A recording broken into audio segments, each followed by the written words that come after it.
Hello guys, this is your friend and we are back with a new fanfic. Which is What If Naruto Found Love in Many Hearts, Shizune, Tsunade, Mei, Kurenai, and Koyuki, Part 4. And if you enjoy this fanfic then please press the like button and subscribe to my channel for more fanfic like this and comment for next part. And now let's start the fanfic. If we all stand together Kurigakure can finally gain peace, we can finally not worry about war, isn't that what we all want? May noticed the majority of the people were now nodding their head with her. So please give me all your strength and let's make sure nothing like this ever happens again in Kurigakure, May finally said, causing a large outburst of cheers. She was surprised by how quick the people had accepted it, but she realized that nothing could break the amount of conviction she said each and every word with. Sighing to herself, May turned to go find Naruto so she could see him in a hospital. Flashback end. So it looks like you saved my life, huh, May? Naruto said with a appreciating grin. Actually, that's Mizukage-sama to you now, Naruto, May said in seductive tone. Oh, you were made the Mizukage, then how could I be of assistance then, Mizukage-sama? Naruto asked in an equally seductive tone. Perhaps some special treatment, I could use a massage, May said, pretending her joints were sore. I'll make sure I give you one the moment my body's fully healed, however at the moment I can barely move, Naruto complained as all the flirting with May had gotten him aroused. Warning. Well, I guess I could always reward myself, May grinned, her hands making their way down Naruto's legs before she wrapped her hands around his. Tell me what you want, May purred, slowly stroking Naruto's shaft while one of her hands played with his balls. Please. Naruto whined as May removed the cover from Naruto's body and quickly tossed his pants off. You know I washed you after you were brought in, May said, slowly tugging Naruto's shaft. Thank you, May. I owe you a lot, Naruto said sincerely as he stared at the auburn-haired women. May grinned at Naruto before lowering her head so her lips were just brushing the head of his. You can start by giving me your cum that's been building in here for the last 2 days, May said, fondling his balls before placing a kiss on the head of his before running her lips up and down his shaft. Naruto ed at the pleasure May was giving him and relished in feeling of getting a blowjob off May for the first time in 2 days. This feels so good, Naruto said as he ran his fingers through May's hair while she left no place untouched on Naruto's by her lips. It's so delicious, May said while removing one hand from his balls and grasped the shaft before slowly guiding his into her mouth. As the full head of Naruto's entered May's mouth, she flicked the underside of the head repeatedly before circling the it with her tongue and ed him as hard as she could. And here I thought you were more dangerous with your mouth when you used your bloodlines. If you keep this up you'll me dry, Naruto said, struggling to not cum as May worked her mouth around him. May never replied to Naruto, however he could see the smirk that grew on her lips, and if anything her ing became even harder. Naruto's eyes widened, however, as he felt May's hand slip under his balls towards his sand. He knew immediately May was going to do something weird as her grin never left her face as she ed him. May, Naruto stuttered out. Her hand reached his sand before he could say anything. May had stuck her finger into his. However, due to his body being injured, he couldn't really put up much of a fight, and with the feeling of May's finger in his, her hand working his shaft and her tongue assaulting the head of his, Naruto groaned in pleasure as he came. May ed as she felt the first splash of cum enter her mouth, and it was a large load. She could tell not that she was going to complain, however she didn't want to be forced to swallow his seed before tasting it. After a minute of non-stop coming, Naruto flopped his head back down so he was looking at the ceiling. He was panting heavily as May continued to wrap her lips around his, making sure she didn't miss a drop of cum. Eventually May pulled back, but not before giving Naruto one more strong. She positioned herself so she was on her knees before swirling Naruto's seed in her mouth so her taste buds were assaulted by Naruto's flavor. Delicious as usual, May ed giving Naruto a grin causing him to want to get up and just her. It's a shame that's all we can do for today, but I've read the reports that you'll be ready for release in 2 days, May said with a pout while Naruto gave her an apologetic look. Sorry, Naruto said while Mei gave another seductive look. Well, I'm just glad this part of your body was still able to be used, but when you get out of here, you're making this up to me, Mei said with a teasing tone while grazing her hand over his now flaccid. I'll make you regret those words later, Naruto teased back as they shared a knowing smile before Naruto frowned slightly. What do you plan on doing today? Naruto asked as Mei frowned. Honestly, meetings after meetings. I never knew running a village would be this difficult. I barely get any time to myself, Mei mumbled in annoyance. So what do you call this? Naruto asked, referring to situation with Mei giving him a blowjob.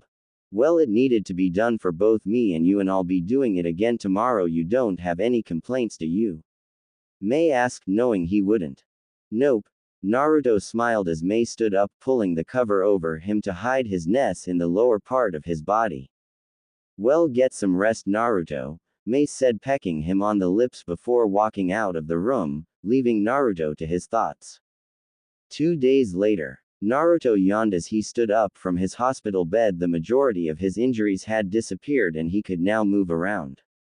Naruto found himself smiling as he thought back at the last 2 days. Like Mei had said, she had come back the next day and gave him a blowjob. She had even gone as far as to pull out her S and let him them. Yesterday, however, was the most weird, as Mei had spent the majority of the blowjobbing his balls, but he soon found out that she was merely making her way down, and like the finger incident, Mei surprised Naruto by cupping his balls and lifting them up before proceeding to give him a rim job. He could remember her face as he came almost immediately. The smirk on her face said it all. It was a look that told him she just had her way with him and there was nothing he could do about it, and preferring to be the more dominant one when it came to Naruto was easily infuriated and lost a lot of pride. Smiling to himself, Naruto realized Mei would be in her office now, and if he were to bend her over the desk now, she'd know just how he had felt the past 2 days. As Naruto entered into Mei's office, he smiled as he noticed her stood facing the other way while sorting her paperwork out. I'll be with you in a moment. Before Mei could finish her sentence, Naruto had jumped forward and bent her over her desk while lifting up her blue dress. But I want you now, Naruto whispered in her ear, sending chills down her body. We can't. What if someone walks in? Mei said while as Naruto's hands roamed her body. Then they're going to get one hell of a show, Naruto said, dropping his pants and pulling down Mei's panties and lined himself up at her entrance. Besides, this desk needs to be christened, Naruto said before plunging into her, slamming his against her womb. 1 hour later, both Ao and Chojuro were walking towards the Mizukage's office to give the reports they had. For Ao it was a bit of a hassle, however for Chojuro he enjoyed it since he got to talk to Mei. As the two got closer to the door leading to the office, they noticed the sounds of panting and fearing the worst, the two of them burst through the door ready to attack. However, both Ao and Chojuro were forced to widen their eyes at the sight in front of them, and for Chojuro it felt like someone had stabbed him in the heart, as in front of them was Mei laid on her back, her legs in the air and her panties around her ankles, while Naruto had his pants down to his ankles and was bucking away at Mei. Shit! Naruto cried out as he noticed the other two occupants in the room. However, it was that moment he felt Mei tighten around him, forcing him into his own orgasm, so pulling her closer to him, Naruto emptied his balls into her waiting womb. Mei sighed in relief as she felt the heat of Naruto's seed in her womb. Her eyes were glazed over and she was panting heavily from the fact Naruto had literally ate her brains out. But as she came round, she too noticed Ao and Chojuro stood there, and before she could say anything, Ao had bowed and apologized before walking out with Chojuro, the latter seeming a little reluctant. Oops, Naruto said as he chuckled a little, while Mei glared at him. What? I told you they'd get one hell of a show, Naruto laughed, and after a few seconds so did Mei before leaning in to kiss him, all the while his had never left her. End of. 3 days later. Naruto sighed as he walked around Kurigakure. While he walked around, he had noticed that there was still trust issues between the bloodline users, however he assumed in time they would disappear. Over the course of the last 3 days, Naruto had fully healed and was content with the way things had turned out for the village and its people. However, he was still on guard wherever he went. Truthfully, he was already like this before he went to Kurigakure, but it seemed the war had only made him even more on guard. He wondered briefly whether it was the same for Mei and everyone else. Thinking of Mei made Naruto frown slightly. Over the last year he had developed quite a strong friendship with her. Of course, from the start he never intended to be her lover, but he wasn't going to complain about how things turned out, as he enjoyed having someone to talk to and someone he could feel physically close to, since he had struggled to find anyone in his life he could use as support. Tsunade was someone he could talk to now and then, but she also had her own problems, so usually he kept his relationship with Tsunade as physically as possible, where they could make each other feel better with pleasure. With Mei, however, it was a little different. She actually listened to his problems, well, the ones he could tell. However, no matter how much she tried, she couldn't really fully understand him. He knew what she wanted, but he couldn't give it to her, and he knew sleeping with her wasn't making the situation any better either. Sighing, Naruto stopped walking and looked into the sky. It was one of those rare days where the sun was actually shining through the mist. Hey, get away from here, can't you read the sign "No Freaks Allowed"? Naruto turned his head towards a shopkeeper shouting at a shinobi Naruto recognized as one of the bloodline users. Who the hell do you think you are? We're the ones guarding your lives, the shinobi fired back, getting into the shopkeeper's face. I don't care, we don't serve your kind around here, the shopkeeper said, pushing the shinobi away from him. Naruto shook his head at the sight in front of him before walking away. That night, Naruto laid in bed, and fully awake next to him was an equally sleeping Mei. Over the last 3 days, Mei had decided that Naruto didn't really need a separate room or bed, since they'd only end up in the same bed anyway, and just like the past 3 days, Naruto and Mei had gone to bed together. Looking at Mei, Naruto couldn't help but feel guilty as she was snuggled into his neck, her arms wrapped around him and her knee was over his hips, slightly brushing his. Carefully unraveling himself from her grip, Naruto rolled off to the side of the bed before standing up and looking for his clothes. Once he was fully dressed and packed, Naruto turned back to look at the form of Mei, knowing this was probably the last chance he'd see her again without her wanting to kill him. Walking towards the window, Naruto opened them and put one foot on the ledge, and just as he was about to turn, his eyes widened at Mei's voice. So, you're leaving? Naruto didn't turn around, however he did look down at his foot, contemplating whether or not he should just leave. Yes, Naruto answered, and he was surprised when Mei didn't attack him. I'm not going to stop you or even beg for you to stay. However, I will ask, if you leave now, never come back, ever, for both our sakes, Mei said in an emotionless voice while facing away from Naruto. I understand, and for what it's worth, I'm sorry, Mei. Thank you for everything, Naruto said before jumping out into the night, allowing Mei to finally let down her barriers and cry over the departure of Naruto. With Naruto jumped from rooftop to rooftop, making his way towards the village gates. He was still saddened over the bond he had now lost with Mei. However, in time maybe he would make up for it, and if not, the least he could do was get away from her, so he couldn't make it any worse for her. Naruto hopped down to the village gates. He had noted that now Yagura wasn't in charge. The gates were always open, however there was always someone guarding the entrance. Spotting the guard, Naruto calmly walked over to him, but before the guard could say anything, Naruto pulled his head down, slamming it into his knee, knocking the guard out unconscious. Now that was done, Naruto set off in a sprint out of the gates towards the forest on the outskirts, leaving behind everyone he had gained a friendship with over the last year: Ao, Chojuro, Mei. As he entered the forest, the air in front of him twisted, and in front of him appeared the masked man, or if what the man said was true, Uchiha Madara. Good you came. I had my doubts at first, but, well, here you are. Did you say your goodbyes? Naruto could easily hear the amused tone Madara was talking in, however instead of getting angry he nodded. Yes, I'm ready to go, Naruto said while Madara walked towards him. Good. I'm sure you won't come to regret it, Madara said, grabbing a hold of Naruto's cloak before vanishing into the air. White blocks everywhere Naruto could see. He wasn't sure what to expect after warping into the air, but he knew for sure he wasn't expecting all these white blocks and the nothingness in the air, complete blackness all around him. Where are we? Naruto asked as he looked around. There were kunai and shurikens of many different sizes floating around all over the place. This is my pocket dimension, Madara said, while Naruto gasped at what Madara was implying. Due to his knowledge in time and space ninjutsu, he knew exactly what scale of jutsu this must be. How did you do it? Naruto asked, referring to the pocket dimension as he looked on in awe at the sight all around him. Let's just say, it's my own little world. Anyway, the reason I brought you here was to tell you about the Akatsuki and what your role will be, understood? Madara said, his Sharingan blazing into Naruto's eyes as he nodded. To bring world peace, that is the Akatsuki's goal. However, we must capture the Bijus in order to achieve this, Madara started. Bijus have and will always be a secret weapon for the villages, used for the purposes of war alone, and as long as the villages have control of these Biju, people will continue to die. Take your mother and father for example, Madara continued in his serious tone, his Sharingan burning into Naruto's eyes.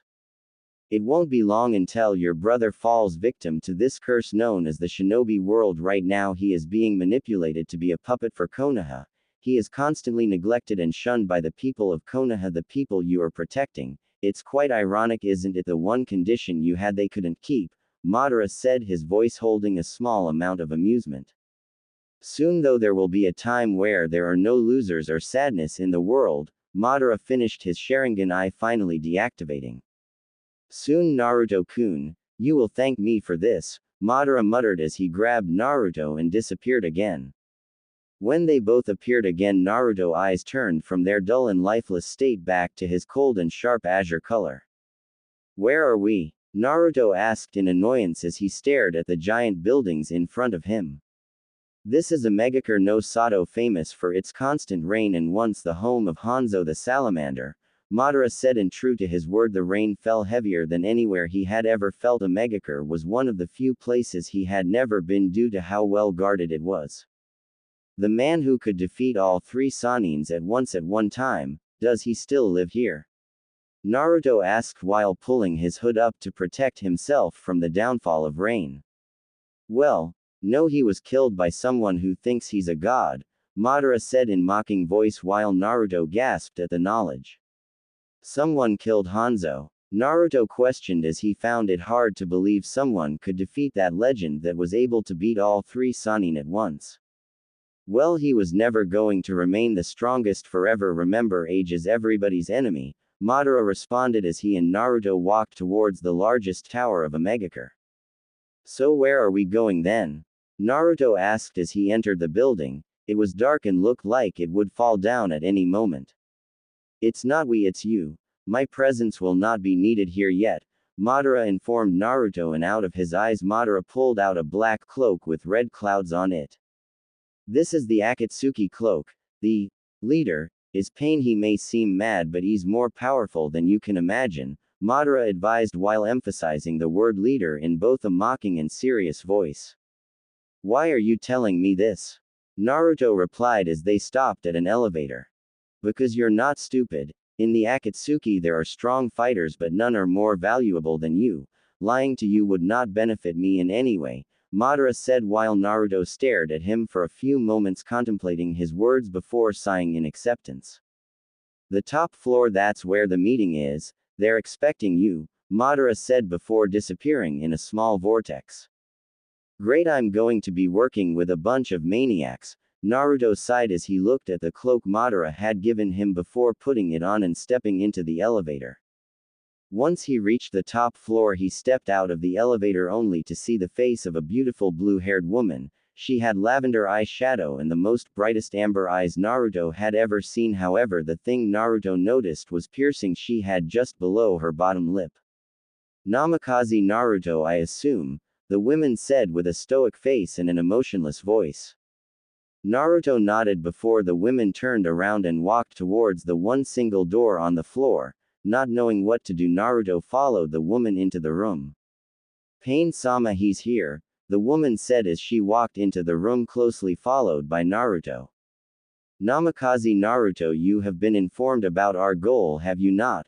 Pain said. He had spiky orange hair that was held back by his crossed-out megacure forehead protector. He just like everyone else in the room wore an Akatsuki cloak and he had piercing all over his face and even some on his ears. However, what caught Naruto's attention was his eyes. He had never seen anything like it. Two purple eyes with a black pupil surrounded by black rings. It was clearly a dojutsu, but one Naruto had never seen. Naruto nodded as he scanned the room. He was momentarily surprised by the amount of dangerous criminals in the room. First there was Kakuzu, a missing nin from Tokigakure.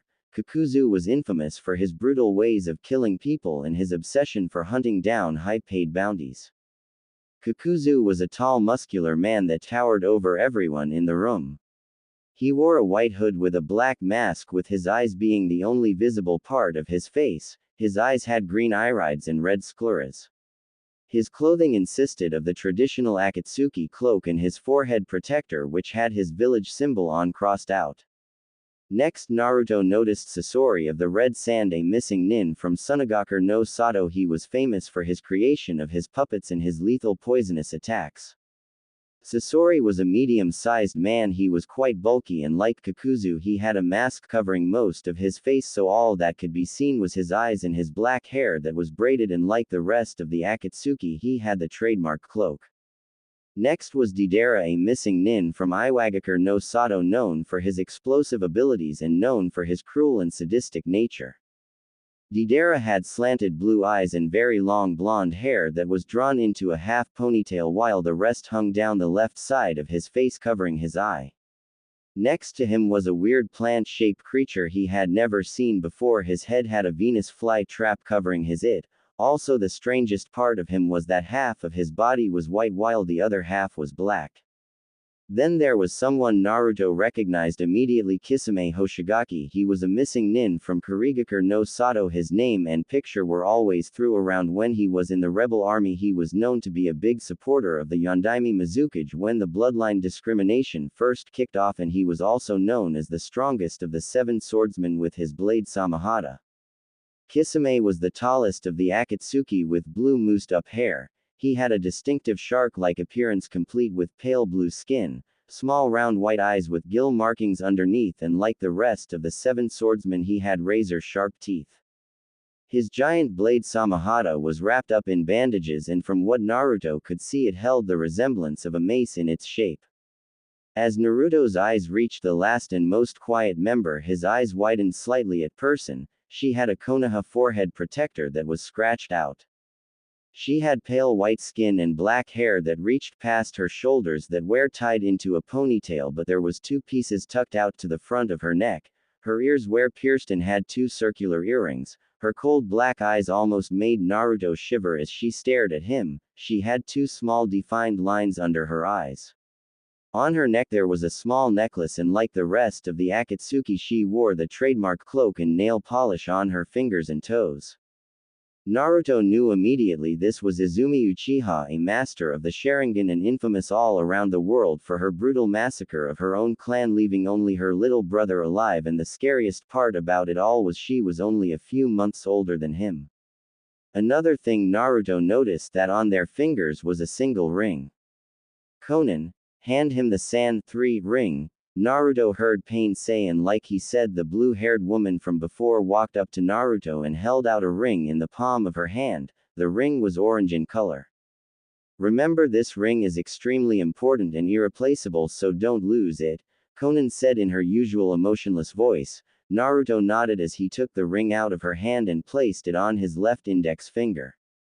"Now we've got that out of the way, we still need to find another member to join us, seeing as Kakuzu has yet again killed his partner. Thankfully though, he did retrieve the ring," Pain said, his eyes burning into Kakuzu. "Ha! What happened this time? Did he walk funny or something?" Kisame said while laughing. Deidara also laughed at Kakuzu, who in turn snorted and looked away.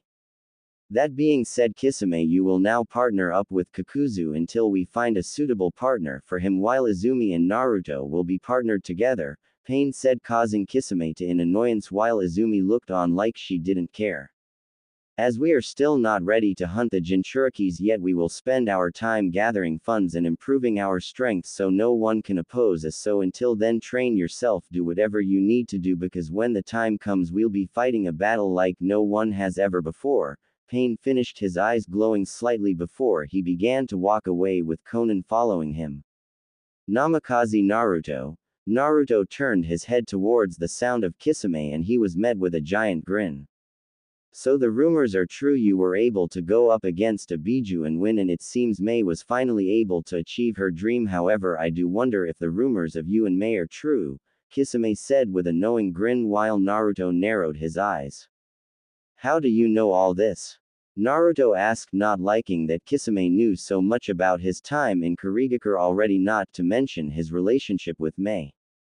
Don't be so surprised, the whole world will probably know by now of what you did in Kurigakure. It's the reason you've been marked with such a high bounty on your head. To be honest, if you weren't in the Akatsuki, I'd have hunted you down for your reward. Kakuzu perked in while Naruto sighed at the knowledge of the world knowing of his abilities and status. How did they find out? Naruto asked in confusion as he wondered the implications. Mei, she sent word to every village of your abilities, heritage and even your relationship with her. You're quite the wanted man just like the rest of us. I bet Konoha is in shock that the son of its hero is such a villain. Kisame laughed before walking out of the room with Kakuzu in tow, closely followed by Sasori and Deidara while Zetsu vanished into the ground. Naruto stared at the door they left from for a few moments before sighing and turning towards the only person still in the room. However, as he turned around he met blazing red eyes of Izumi Uchiha, and before he knew it everything around him went black. Konoha. Hiruzen Sarutobi, the Sandaime Hokage, sighed. As he sat at his desk filling out paperwork. Ever since his successor the Yondaime Hokage died, things in Konoha had gone downhill. The villagers began to question the Uchiha over their whereabouts during the Kyuubi incident, leading to the Uchiha being isolated from the rest of the village. Then the Uchiha decided to throw a coup, which was luckily avoided due to massacre caused by Izumi Uchiha. However, it seemed her little brother had changed, becoming more obsessed in getting revenge. Then there was Minato, the Jinchuriki of the Kyuubi. Hiruzen had tried to make his life easier by getting Minato his own apartment due to the orphanage not wanting him. Hiruzen also gave Minato his money to spend on eating and clothing. He had wished Minato had bought something other than that orange monstrosity. However, he assumed it was Nimato's way of proving his existence to the villagers so they couldn't ignore him. However, now it was Nimato's brother that was now causing him problems. He found it hard to imagine the sweet little boy he had seen would actually fight in a war in the bloody mist to massacre hundreds if not thousands of shinobi. Like the rest of the villages, he had been sent a page from the new Godime Mizukage showing a new and updated status of Naruto. Hiruzen himself was surprised by how much Naruto had grown up since the last time he had seen him was before he left the village, and by how he looked now Hiruzen could certainly say Naruto was the son of Minato, considering how much he had shocked the world with his abilities Hiraishin no Jutsu. Mukden, these two abilities alone made two Hokages the greatest of their time, and with Naruto having those abilities he could only imagine how strong Naruto would be when he reached his prime. He had also heard of Naruto's exploits with the new Mizukage Mei Terumi. How was it worded again? Wanted for fornication of the Mizukage. Hiruzen would have laughed if it weren't for severity of the situation, as he had heard the new Mizukage was the most beautiful woman in all of Kurigakure. However, when news of Naruto still being alive came out, everyone in the village had been shocked and immediately everyone turned to him for answers. However, he couldn't reveal the truth. It was for the good of the village, so Hiruzen had lied and told everyone Naruto abandoned the village due to the death of his parents, and since he was the son of a Hokage, Hiruzen had to label him with a bounty as well. Hiruzen sighed as he remembered the actions of Kakashi. The man had been depressed ever since his sensei had died, and finding out he may have to fight and kill the son of his sensei if he ever saw him made him angrier than Hiruzen had ever seen him. Flashback. How the hell did that man's spawn survive? Onoki shouted as he slammed his fist into Naruto's picture. As soon as he saw the picture, he didn't even have to look at the name to know this was the son of the man who destroyed the armies of Iwagakure. What's the matter, Gramps? Onoki averted his gaze from the page to look at his 14-year-old granddaughter Kuretsuchi. She had a small figure and short black hair and pink eyes. This monstrosity, Onoki replied, pointing to the page while Kuretsuchi walked around the desk to look at the page, and to her credit she only blushed a little as she saw Naruto's face. There weren't many handsome men in Iwagakure, so seeing Naruto, Kuretsuchi could certainly say Naruto was more handsome than any other male she had met. "Who's this?" Kuretsuchi asked in an interested tone. "This is the son of our greatest enemy and someone who must be eliminated before he becomes a danger to us," Onoki growled out in rage while Kuretsuchi gained a grin on her face as she read his page. "Oh, I don't know, he's not affiliated to Konoha and he's not bad to look at. It's certainly one namikaze I wouldn't mind being dominated by," Kuretsuchi said with a slight blush as her brain caught up with her mouth. "This isn't a joke, Kuretsuchi," Onoki shouted at his granddaughter as the thought of her and this namikaze shacking up made his stomach sick. Turning to his granddaughter, Onoki growled in rage as he saw her blush. "Fornication of the Mizukage, I wonder." Kuretsuchi trailed off before walking out of the room, leaving a fuming Onoki. "Kuretsuchi, don't be getting any eyed." "Ah." Before he could finish his sentence, Onoki put his hand on his back as he ed in pain from his back. "I'm getting too old for this," Onoki said, going back to glaring at the picture of Naruto. End of flashback. "I swear on my pride that I'll get you eventually, namikaze Naruto," Onoki growled in rage before adding Naruto to his own bingo book, but not before adding an extra 300 million ryo to the reward. Kumogakure. Ha. So his son did survive and he doesn't look like he's a pushover either, the Yondaime Reikage said while slamming his fist down onto his desk, completely shattering it into two pieces. Was a large dark-skinned muscular man with yellow combed back hair and a small mustache and beard. He wore traditional cage robes that had yellow parts on the hat and cloak, and on his wrists wear two massive bracelets. "Yo, what's the matter, bro? All this shouting ain't cool, you know." B rapped. B was the younger adoptive brother to A, and like a B was a dark-skinned muscular man with blonde hair. His eyes were covered by a pair of oval-shaped sunglasses while he wore a typical Junin flak jacket that crossed over his shoulders with a white scarf covering his neck. However, the most important thing about B was the fact he was the Jinchuriki of the Hachibi, and he was known as the only Jinchuriki to fully gain control of his Biju powers, and behind him stood his team composing of Samui, Karui and Omoi. Omoi was around the age of 15-16. He was a dark-skinned slim male and had short spiky white hair, and he carried a long sword on his back. Karui was around the same age as Omoi, possibly a little older, and she was a slim dark-skinned beautiful woman with long red hair and amber eyes. She wore a short-sleeved dress with frilly edges complete with a typical Kumogakure flak jacket. She had two simple earrings, fishnet stockings and thigh-high boots with white soles, and like Omoi she had a katana strapped onto her back. Finally there was Samui. She was around the age of 18-19, she is tall in stature and wore a stoic, aloof expression on her face. Her eyes were bright blue and her hair was set in a straight asymmetrical bob style with the front bangs reaching her shoulders. She wore a very low-cut outfit that displayed her sizable cleavage, with mesh armor underneath, a short skirt that showed off her tight-and red hand guards finished off with high boots, and like her teammates she had a katana strapped to her back. "It looks like I may finally have a challenge when it comes to speed now," laughed as he stared down at the picture Naruto, making a note to add an extra 200 million onto the reward, while everyone else gathered around the page. "Wow, he slept with the Mizukage," Omoi said to himself with a little jealousy laced in his voice as he had seen the new Mizukage and he could honestly say she was hot. "Shut up, Omoi, I'm sure it isn't true, just look at that smile," Karui said with a blush on her face as she imagined the namikaze fornicating her. Samui, even though she didn't say anything, if one were to look close they'd find small traces of pink stretched across her cheeks.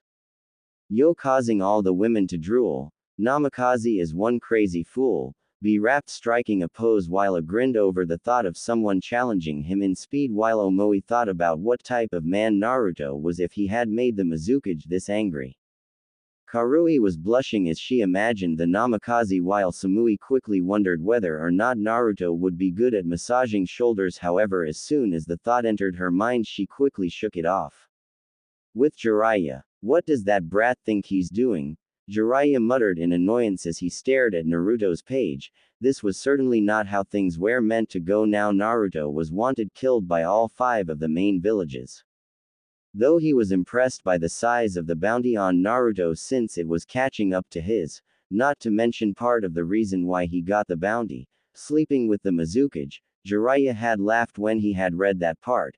It seemed he had managed to corrupt Naruto a little, especially of the picture of the Godime Mizukage Mei Terumi was anything to go by. Jiraiya found himself jealous of Naruto when he had seen the picture of Mei.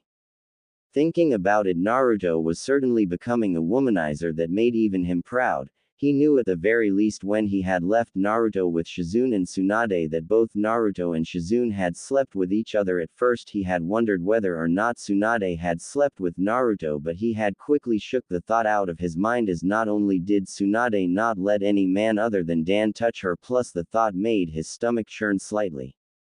Not to mention, the most surprising thing about seeing Naruto's page was the picture. He had grown so much since the last time Jiraiya had seen him. It was like that every time Naruto's face seemed more older, more experienced, and since Jiraiya had been the one to see Naruto grow from a kid, he could clearly see the changes in him, whether that be his hair growing longer, his eyes becoming more narrow, his jaw becoming more defined. He was certainly showing everyone that he was the son of Minato and Kushina by both his power and looks.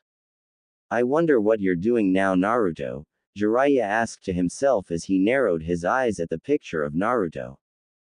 Jiraiya-sama, come back to bed, a high-pitched female voice said, causing Jiraiya to grin and turn around to see 2 beautiful black-haired and not to mention women. That's right, you 2 are here, Jiraiya said while still grinning before going back to enjoying his prostitutes.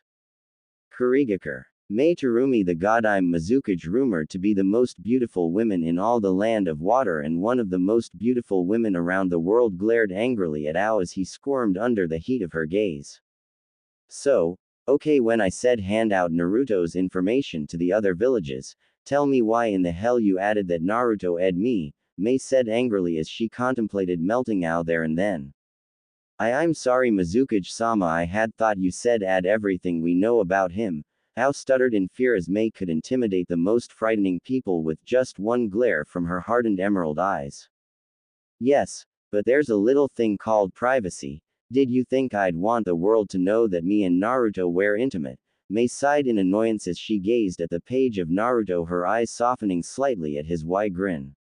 Her eyes soon hardened again as she reminded herself this was the man who broke her heart.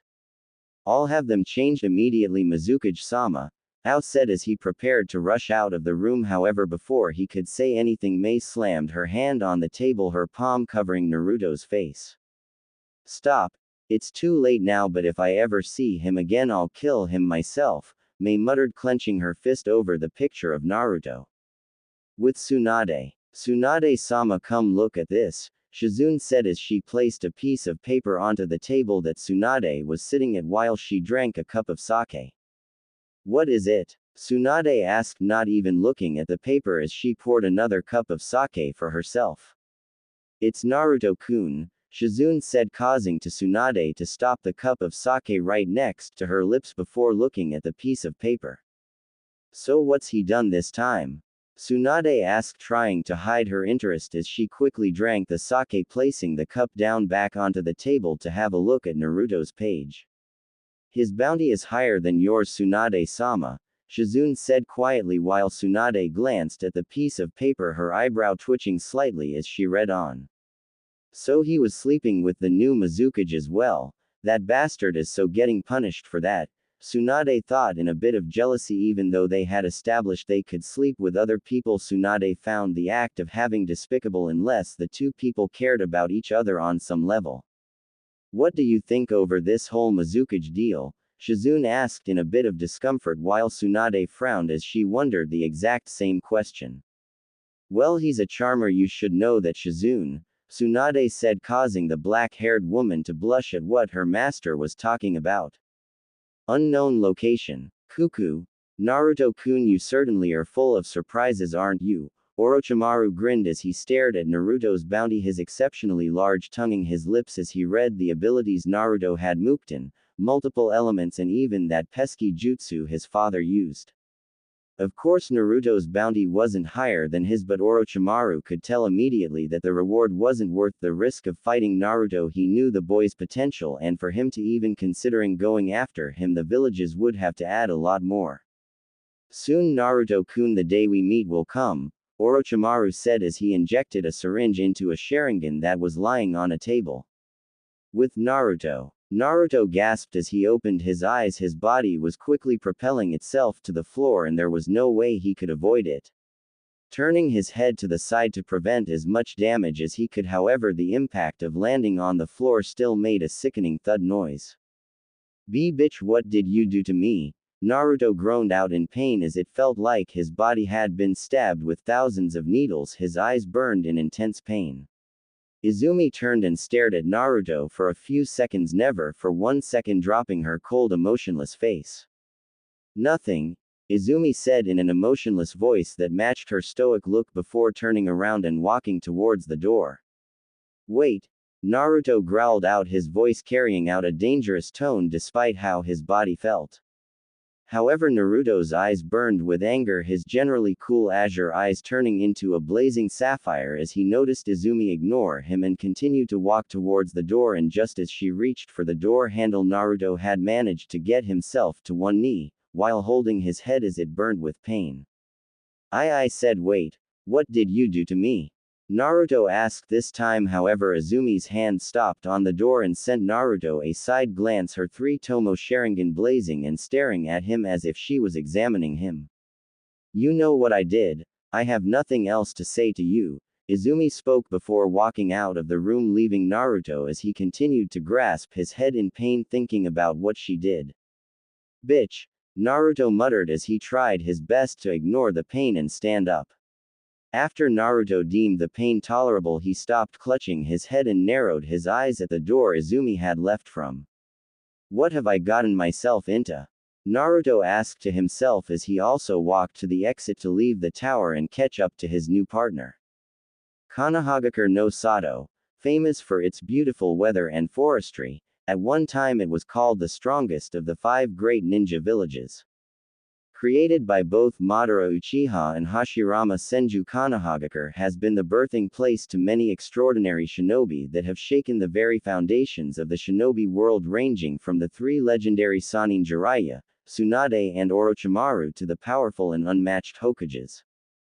However, right now another legend in the making, Kakashi Hatake, famous for his skills in ninjutsu and for learning over 1,000 techniques, student to the Yondaime Hokage, Kakashi had made a name for himself all around the shinobi world as Kakashi of the Sharingan he was given to by his friend and rival on his first mission as a Junin that ended in a tragic loss.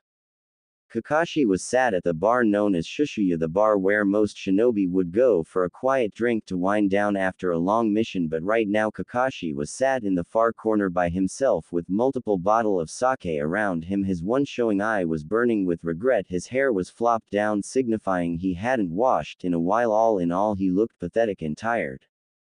Why did you leave, Naruto? What happened to you? Kakashi thought as he picked up his half-empty bottle of sake, but before he could drink any more, the voices of several people he knew caught his attention.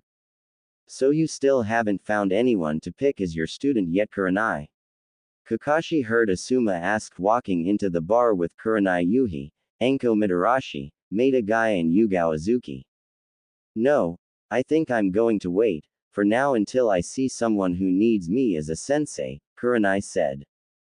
Kurenai was a fairly tall, light-skinned, beautiful woman.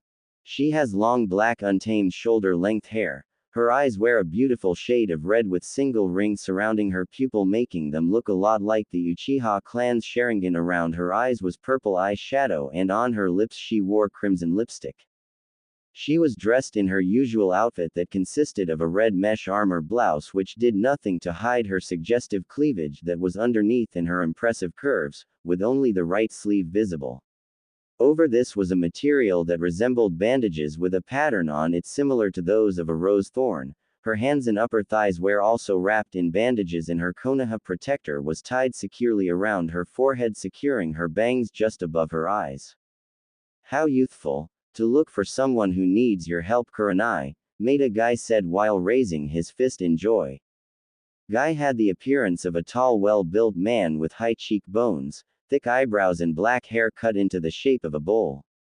Guy wore the typical Junin vest above his green jumpsuit and on his legs wear orange striped leg warmers. His Konoha headband was tied around his waist making it look a lot like a belt. Before anyone could say anything to Guy, Anko had spotted Kakashi and raised an eyebrow. After collecting her order, Anko raised her hand in motion to Kakashi. Anko was an average-sized woman with black hair with a tint of violet in it and was styled into a short, spiky fan ponytail. Her eyes were light brown and pupil-less. She wore a tanned overcoat that was purple on the inside. There were 2 pockets on the outside of the coat. Covering her body was tight-fitting mesh bodysuit that stretched from her neck to her thighs, which did nothing to hide the shape of her S. Above it she wore a dark orange mini skirt and she wore her Konoha protector on her forehead. Around her shins were guards that reached all the way to her sandals. On her neck was a small pendant that looked like a snake fang on a cord rather than a chain, so it couldn't be easily ripped off. "Hey Cyclops, what you're sitting by yourself for?" Anko shouted, causing the rest of the group to turn around to face Kakashi and sweat drop at her antics, while Kakashi shrugged her off, deciding it'd be better to ignore her insults. "Leave him, Anko. He probably just wants to be alone," Yugao said, already knowing why Kakashi was in the state he was in due to her position in Anbu. Yugao was a woman in her late teens. She had straight purple hair that reached down to her waist. She had brown eyes and red lipstick. As she was an Anbu, Yugao also wore the traditional gray armor with a black top underneath, metal arm guards and a katana strapped to her back, and on her arm was a tattoo with the Konoha insignia. "What? No way, after all the times he's mocked me about how I look, I think this is the perfect chance for revenge," Anko said, smirking as she remembered all the time Kakashi had made remarks about how she dressed using the words, revealing and easy. That last one was the one that pissed her off more than anything. "Kakashi, why the doom and gloom, you look like shit," Anko said as she walked over towards Kakashi's table. "Hey Anko, I don't think you should be doing this now," Asuma said as he scratched the back of his nervously as they approached the silver-haired Junin. Asuma was a tall man with brown eyes, short spiky black hair and a black beard that went down from the sides of his face to a little goatee underneath his chin. He wore a standard Konoha uniform with a Junin flak jacket. Around his waist was the 12 Guardian Ninja sash and a pair of black bangles around his wrists, and around his forehead was his Konoha protector. "Doing what?" Anko grinned innocently as she sat down at the table, closely followed by everyone else, while Kakashi didn't even blink an eye at their appearance. Instead, his eye was focused purely on the piece of paper in front of him. "Maybe we should leave, Anko," Kurenai suggested, also noticing the way Kakashi was acting. However, instead of listening to her, Anko noticed Kakashi staring at the piece of paper and quickly got annoyed that he was ignoring her. Reaching out her hand, Anko grabbed the piece of paper. However, before she was able to drag it away, she soon found a painfully tight grip around her wrist. "Leave it," Kakashi said in a dead voice, and any other day Anko would have argued. However, seeing how serious he was, she let go of the piece of paper and frowned. "What's got you so touchy?" Anko asked, while the other 4 also listened to what he would say. However, instead of saying anything, Kakashi stared at the piece of paper for a few moments before pushing in front of him so the others could get a look. "Who's the good-looking blonde?" Anko asked in an amused tone, not even looking at the information and purely looking at the picture of Naruto. "Naruto. Namikaze," Asuma read out, and after he said it his eyes widened in shock, as did everyone else's around the table. "Wait, Namikaze as in the Yondaime Hokage Minato Namikaze," Anko shouted out and quickly covered her mouth as she noticed several heads turned towards their direction. "Wait, you mean that's the son of Yondaime-sama and Kushina-senpai?" Kurenai whispered, looking towards Kakashi, and gasped as he nodded. Kurenai found it hard to imagine the little cute boy she had seen when she was a teenager would become this handsome young man. "But didn't he die in the Kyuubi attack 11 years ago?" Guy asked, completely serious now, understanding why Kakashi was in the state he was in. There was never any body found, so Hokage-sama assumed he was dead, Kakashi said, his voice still void of any emotion. Not to mention that's quite a high bounty. I wonder what my father was thinking, Asuma stated while trying remembering the little boy he had seen when he was in his teens. He had no choice. If Hokage-sama accepted Naruto straight into the village, then Iwagakure, Kumogakure and many more villages would be demanding Naruto's head, and it could potentially lead to another great ninja war. We're lucky that Naruto hasn't returned. Whatever his reasons, maybe he's protecting us even if he isn't meaning to, Kakashi muttered, his voice holding a frustrated tone to it. So what will happen now? Anko asked as she frowned at the situation.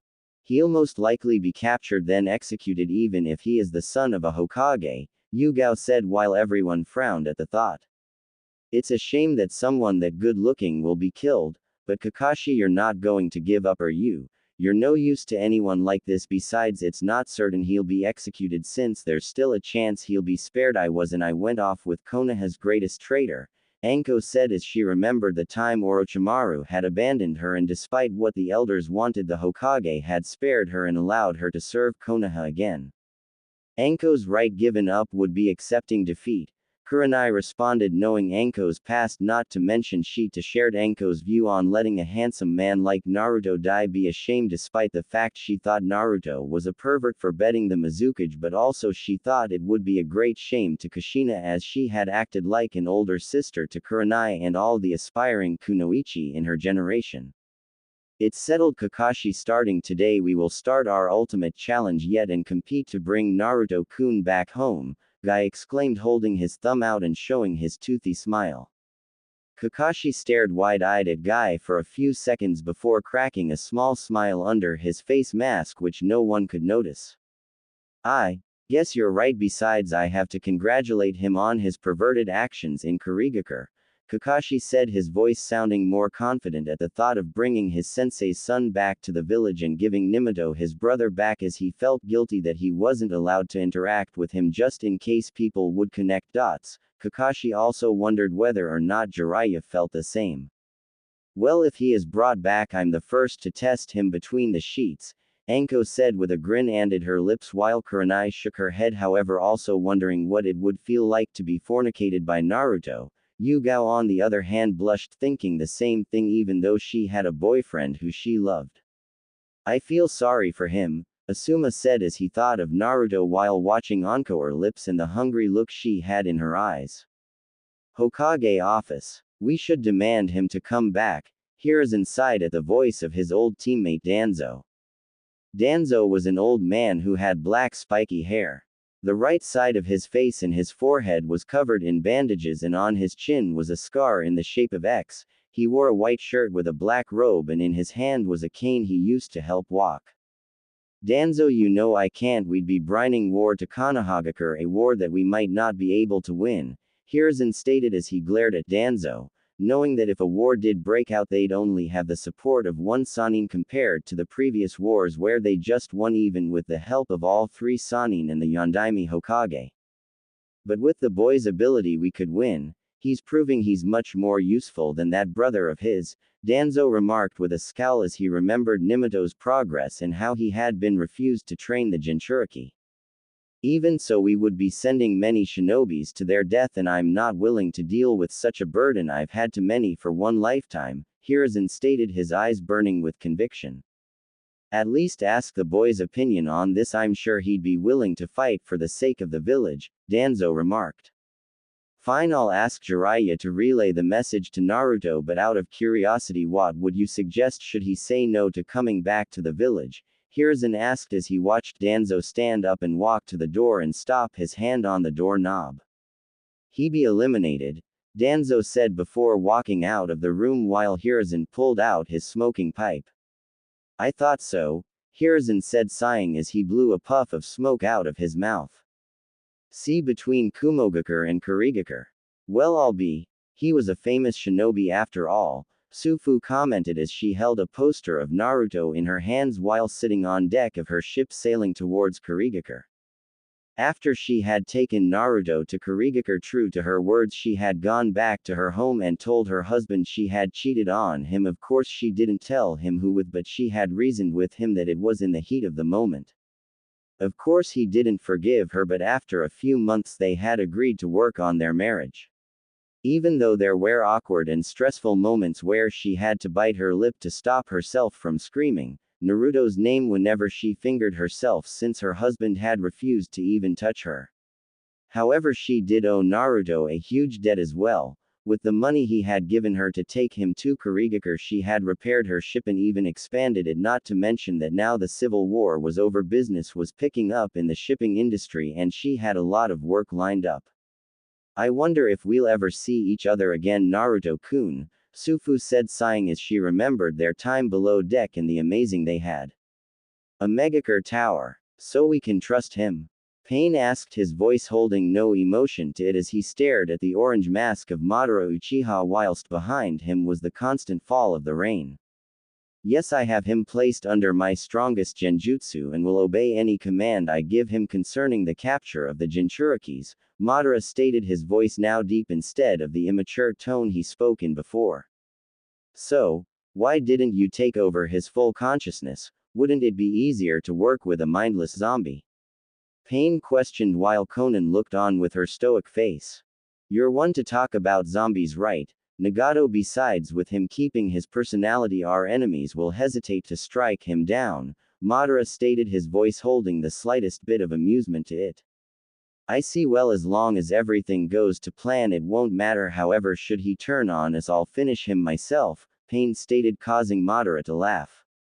Of course, that would be the wrath of God, right? Anyway, I have a few personnel errands to run, so for now this is goodbye. Madara saluted before disappearing into the air, leaving Pain and Konan to stare at where Madara had left. I don't trust him, Konan said, her usual stoic face broken slightly as her eyes held traces of worry in them.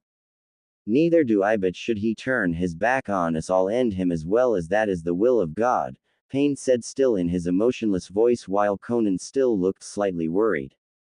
Konohagakure. In a picture where there stood a family, a smiling mother, father, daughter and son. From an outsider's perspective, it would be a picture of one happy family if the smiles on each of the four people in it were to go by. However, one Sasuke Uchiha glared angrily at the daughter, or better known to him, his sister, the one who had single-handedly destroyed his life and their family by murdering everyone in the clan. It still wrecked his mind how his once loving sister had turned into a deranged psycho, killing her own family to test her strength.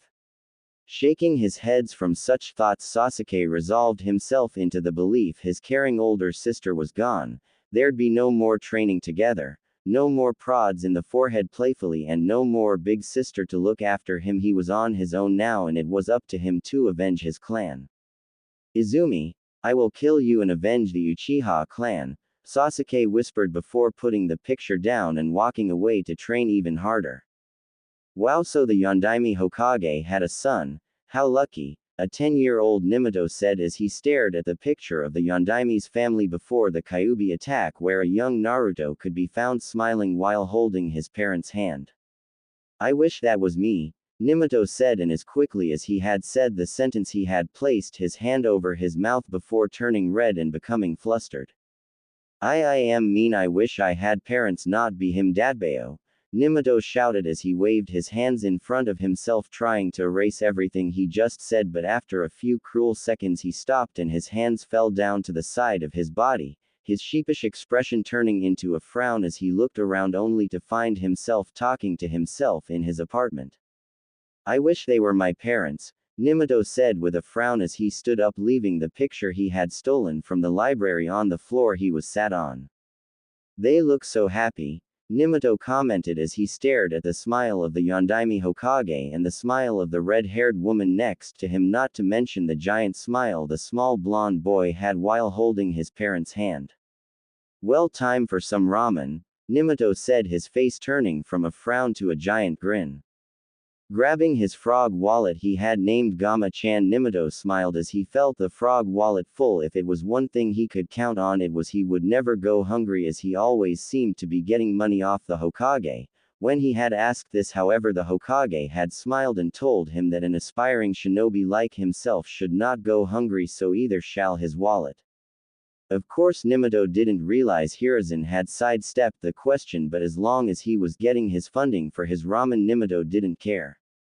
So with that in mind, Nimoto ran out of his apartment and straight towards Ichiraku's place, where he could talk to Ichiraku, Jiji, and Ayame Nichan and enjoy his ramen, leaving the picture of Minato, Kushina, and Naruto on the floor. 2 days, Naruto thought as he walked down a path in the land of Wave with Izumi. It had been 2 days since he had been inducted into the Akatsuki, and to say things could be better would be an understatement, though he was grateful he had Izumi as his partner, as he'd have gone mad if he had to deal with any of the other psychas like Kakuzu or Kisame. However, with Izumi she had barely spoken 10 words since they had met. Usually if he said something she'd either answer with a nod or a shake of the head, and sometimes she just looked at him with her usual stoic face for a few moments before ignoring him. Usually it wouldn't be that much of a problem, but ever since he had become a wanted man around the world, he had to limit who he could talk to, and right now, after not talking to someone in 2 days, Naruto could definitively say he was bored. On their way to Wave Country, Naruto had been surprised by Izumi's knowledge of secret passages through the land of fire, cutting the trip time down dramatically. However, when he brought this up to her, she had ignored him, and so after a boat trip into Wave, here he was walking down the long and tiresome path into the main area of the country. Another thing which had annoyed him greatly was the hats they had to wear to conceal their identities. In fact, he found the whole idea of wearing them stupid, as it made them stand out even more, but that was God's order to have a dress code. His old dress code was far better than this, where he only had to wear a cloak with a hood. Why are we even in this country? Naruto asked seriously, looking to his side towards Izumi, who was looking straight ahead. Sighing after a couple of seconds, Naruto looked away, examining his surroundings. There were a lot of trees for enemies to hide in, not to mention the whole island was surrounded by water. We have a contract with a client who goes by the name of Gato. He's paid the Akatsuki fairly well, Izumi stated in her usual emotionless voice, not even looking towards Naruto. This Gato lives in Wave? Naruto asked in confusion as to why someone would want anything from Wave Country, since it was a small fishing island at best, and instead of answering, Izumi nodded before stopping, and following her example, Naruto stopped. We're here, Izumi stated, looking through the trees, and in a small opening was a little building with several guards around it, each holding a katana. Stop, who are you? One guard asked, pointing his katana at Naruto and Izumi as he noticed them walking towards the building through the trees. Raising her head up, Izumi looked at the guard, her Sharingan eye blazing before passing him. Akatsuki, Izumi said, and the guard immediately fell to the floor unconscious, while the other guards quickly went on the defense, aiming their blades towards both Naruto and Izumi. Naruto placed his hand on the hilt of his katana, ready to draw his blade the moment any of them attacked, but before anything could happen, the sound of a door opening drew everyone's attention. Stop, you idiots, these are the group I hired. Can't you tell by their cloaks? It's the Red Clouds, Gato said, drawing the attention of his men, and they immediately lowered their weapons and began to patrol the building again. Gato was a small chubby man with an unusual large head. He had short spiky brown hair and wrinkle marks around his face. On his eyes he wore a pair of small sunglasses, and he was dressed up in a fancy suit. I'm sorry for my men, they're not the brightest bunch, Gato apologized while looking towards Naruto and Izumi. No harm done, it seems you've gained some loyal supporters, Naruto said as he noticed some of the guards still giving him and Izumi funny looks. Ah, well, as long as I'm paying the wage they'll be loyal, but anyway, come inside so I can tell you what I want you to do for me, Gato said, walking back into the building while Izumi and Naruto followed him. As they walked in, Naruto cringed at the smell, and as he walked down the corridor to Gato's office, he identified the reason for the smell when he looked into the other rooms that had their doors open. Women of all ages were either sat on a bed waiting or crying, and around their necks were collars. The smell was something Naruto could pick up from anywhere. It was the smell of, and it didn't take much of a genius to understand what was happening. Just before they reached Gado's office, Naruto looked into a room to see a woman in her late teens with bruises all around her body crying, and before he could say anything, a man around the age of 40 appeared in the door frame and nodded, smiling, showing his horrible yellow teeth and ugly face. Quickly the man shut the door while Naruto clenched his fist before following Gado into his office. Looking to the side to check whether Izumi was affected, Naruto's eyes widened as he noticed her cool, usual emotionless face still in display. Even now, you're emotionless, you really are a cold-hearted bitch, aren't you, Izumi? Naruto thought, sitting down while Gado moved to the other side of his desk and sat down in his chair. I see you noticed the girls, Naruto-san. If you want, I can get one of them for you, Gado said in a voice that made Naruto want to cringe. No thank you, Gado-san, Naruto said, hiding the anger in his voice with a smile. Oh, well, I suppose they are a little too trashy to be with someone like you, Gado laughed with a smile while Naruto continued to fight the urge to kill this man.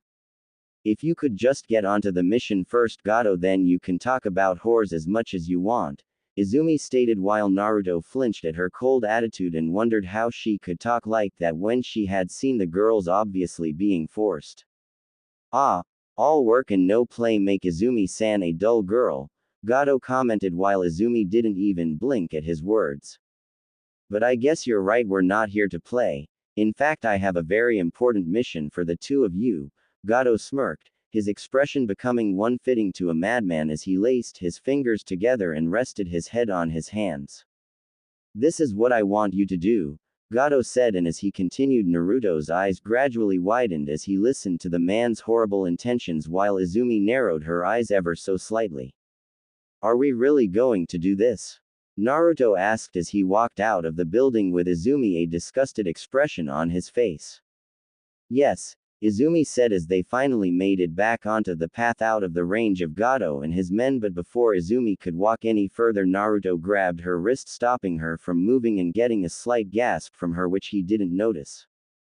Then tell me, how the hell are you alright with doing what that fat piece of crap wants? I know I'm not, Naruto said, his eyes burning into Izumi's black eyes that held a slight surprise look in them. However, as quick as they came, they were gone, and immediately Izumi was glaring at Naruto. Let go of me, Izumi stated, her Sharingan activating, staring into Naruto's unflinching cold eyes. Not until you tell me why we're doing what that man wants, Naruto said, glaring at Izumi as their red met blue for several moments. However, Izumi soon deactivated her Sharingan. Because we're shinobi, to do missions like these is our job. Even in villages it's the same. What did you think we'd be doing? Playing the hero, rescuing princesses in countries all the time, where criminals wanted dead by everyone? We can't pick the jobs we want, and we can't be naive enough to think we can, as being naive is quick way to get yourself killed in this world. Not like I care about you, but I'm not ready to die yet, Izumi stated, her voice only showing the littlest of emotion. However, Naruto's eyes had widened at the Izumi's look on things. Did she really think like that? She was 15 and had a mindset most would never have. Naruto himself had believed himself to be more mature for his age, but Izumi made him look like a child.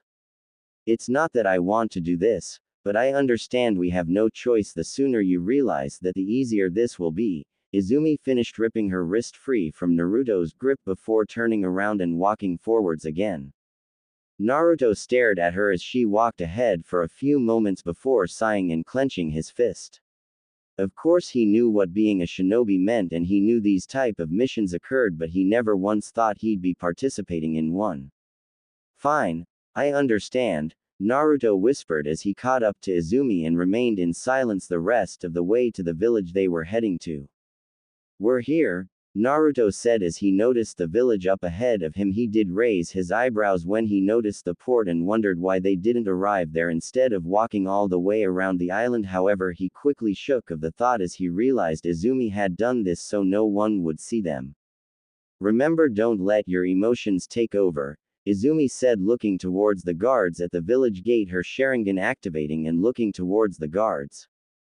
I don't need you to tell me that, Naruto said in an annoyed tone as he sent a side glance towards Izumi. Both Naruto and Izumi passed the guards with no problems thanks to Izumi's abilities with the Sharingan. She released the genjutsu on the guards once they were out of eyesight from them. However, both Naruto and Izumi pulled their hats down to cover their faces and made their way towards a small bar. "So how are we doing this?" Naruto asked, keeping his voice quiet and ordering some green tea. "We'll split up and look for the target. Remember, we're only to investigate for now and be ready for when the time comes," Izumi said, standing up walking past Naruto. "I know," Naruto said just as the green tea arrived and thanking the waitress while Izumi went on her own. "I'm going to hell," Naruto thought as he drank his tea while thinking of his next move and what to do. Izumi glanced around the market stalls that were selling all type of fishes. Their target was said to be a fisherman, so she assumed he'd be around here somewhere. They had been told to not physically harm the target, just monitor his actions for the time being, but she knew what would happen. The situation was similar to hers back in Konoha. Truthfully, she hated the thought of doing this mission for Gato, but at 15 and no home, she had no choice. Not to mention the Akatsuki would see it as turning on them if they didn't complete their contract with a client. The sooner she got this mission finished, the better. She'd carry this burden as well as many more to her death. Looking around, Izumi noticed her target wasn't around. Looking towards a man selling fish, Izumi walked up to him while hiding her facial appearance. "Excuse me?" Izumi asked in a polite tone while the man stared at her for a few seconds, raising an eyebrow at her sense of fashion. "Hello, little girl, are you lost?" the man asked as Izumi narrowed her eyes slightly before regaining her composure and tightened her lips into a straight line. "No, I was wondering if you knew where I could find with Naruto. Geez, that fat bastard could have at least give us a picture of what he looked like," Naruto said to himself, ignoring the looks he got from some of the people passing him by near a river bank. Looking at the village, it was in quite a good condition. Naruto inspected everyone, seemed kind to each other. It reminded him slightly of how Konoha was when he was there. Shaking those thoughts off, Naruto noticed a little boy struggling to try reach and grab a fishing rod that had fallen into the river with a giant stick. Sighing to himself, Naruto decided if he was going to do something horrible, he'd at least help someone here, ever if it was just a little thing like helping a little boy get his fishing rod and not drown. Walking down the hill that separated the path and river, Naruto sent chakra to his feet and stepped onto the water and proceeded to walk forward, startling the little boy. "Relax, I'll get it for you," Naruto stated, picking up the fishing rod and walking back to land. "Here," Naruto said, giving the fishing rod back to the little boy, causing him to smile slightly. "Thanks, this is my Otu-san's fishing rod," the young boy said, smiling while Naruto nodded to him in understanding.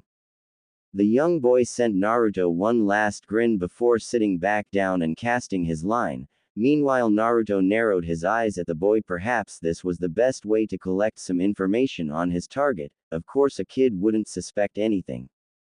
Sitting down next to the kid, Naruto leaned back on the hill with his hands acting as a cushion for his neck while his hat laid across his face, covering it from sight. "So your Otu-san would have been angry if you lost his fishing rod?" Naruto asked while the little boy frowned slightly before smiling again. "No, I don't think so. He's really kind about things like that," the boy said, turning his head back around. "I see. My name is Naruto," Naruto said, closing his eyes. "My name's Inari and I don't mean to be rude, but my mom told me not to speak to strangers," Inari said while Naruto blinked slightly. "Ah, sound advice, but I was wondering if you could help me find someone." Naruto started getting Inari's attention. "He's a fisherman here in Wave and goes by the name of K," but before Naruto could finish his sentence, he was interrupted by the sound of someone shouting. "Hey Inari, dinner's ready," a man shouted from the top of the hill, but as soon as he saw Naruto, his eyes narrowed and walked up to Inari. "Okay, Otu-san, I'm not late, am I?" Inari asked the man who Naruto now identified as the father. "No, nothing like that. Who's your friend, Inari?" the man asked while Naruto sat up and placed his hat back on his head. "This is Naruto. He helped me get the fishing rod when I dropped it into the water," Inari said, causing the man to laugh. Oh, I see, I still haven't taught you how to swim, have I? The man said while laughing before looking at Naruto. Thank you for helping Inari. He might cause me and his mother trouble, but we still love him all the same, the man said, laughing again while Naruto finally got a good look at the man. The man had spiky black hair, black eyes, a cross-shaped scar on his chin, and around his forehead was a piece of rope used as a headband. The man wore a black shirt with light blue outlines and a pair of gray pants. It was no trouble, Naruto said, standing up. Well, at least join us for dinner, Naruto-san, the man suggested, and as Naruto was about to refuse, Inari brought up a point he had been to bring up. Otu-san, Naruto-san said he was looking for someone who's a fisherman, perhaps you'll know him, Inari said. Oh, really? I'll probably know him, have dinner with us and I'll take you to him after, the man said, and while Naruto was about to refuse, his stomach growled, causing him to blush. Of all things, why did he gain his mother's appetite?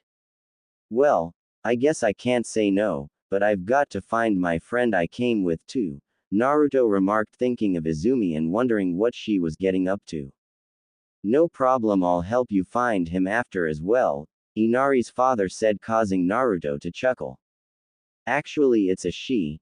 Naruto scratched his hat, wondering what Izumi would say. Actually, she'd probably just continue looking with her typical emotionless face. Oh, okay, let's go before my wife gets mad, the man said, walking back up the hill, closely followed by Naruto and Inari. After about 5 minutes of walking, the three of them arrived at a medium-sized house out in the middle of nowhere. Naruto watched Inari run towards the house and slam open the door, shouting his mother, probably to tell her about his arrival. He's a little energetic, the man reasoned while Naruto chuckled and nodded. You said you'd be right back, you were gone 20 minutes, the man's wife shouted, slamming him over the head with a ladle. The woman had a tall, slender body with a sizable cleavage. Her hair was dark blue and went down to her back with 2 bangs framing the sides of her face. She wore a pink top with red outlines and a pair of blue bottoms. Sorry, Tsunade. This man saved Inari from drowning. I thought the least I could do was invite him to dinner, the man reasoned while Tsunade glared at him for a few seconds before sighing and looking towards Naruto, and when she saw his clothing her eyes widened. Your name wouldn't happen to be Naruto, would it? Tsunade asked, causing Naruto's breath to hitch slightly. There was no way she could know who he was unless she had seen his wanted page. I am. If you don't mind me asking, could you tell me how you know? Naruto said while preparing to grab his katana, however he relaxed slightly as she smiled.